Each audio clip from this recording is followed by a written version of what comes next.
Hi everyone, it's good to see you again. I've been thinking a lot about home. Yesterday, Matthew and I made a quick trip to Lexington to bring home all of his stuff from UK. On the way back, we talked on the phone to my mom at home. We currently have 3 international students from Denison making their home with us and missing their homes. And all of us are spending a lot more time at home than we're used to. I came across a poem called A Home in a collection called Eulogies by James P. Lukens.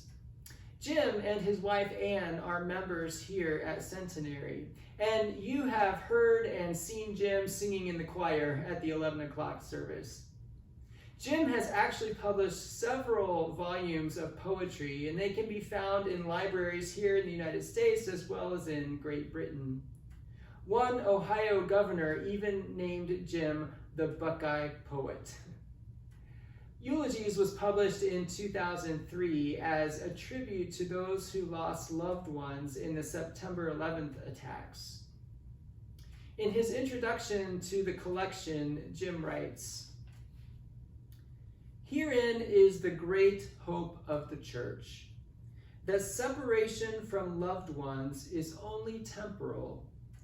Let us pray that hearts never ache so much or become so hardened by the sting of death that mourning cannot produce the sweet release of peace God intended for us." It struck me that that is true not only for those who are separated by death, but also for all of us who are separated by this virus. Our separation from one another is temporal. And although our hearts ache to be together, and although we mourn losing out on events and gatherings and activities that we've been looking forward to, we can still know the peace that comes from faith and trust in God.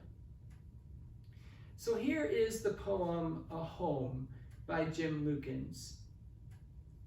To some, home is just a house, a place to hang their hats and coats. To others, home is over there, where they get along with other folks.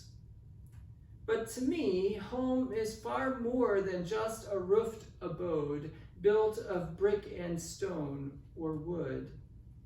'Cause the frame of a house is an empty shell until it's anointed with the joy of laughter, tears of sorrow, and filled with prayers for our tomorrows.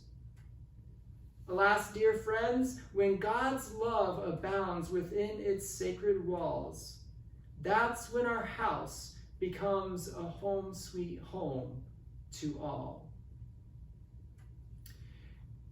May God's love abound within the walls of your house, so that it is a home of peace and blessing to you and to all who enter. Thank you, Jim Lukens, for your inspiring words, and thank you, everybody, for joining me today. I'll see you again tomorrow.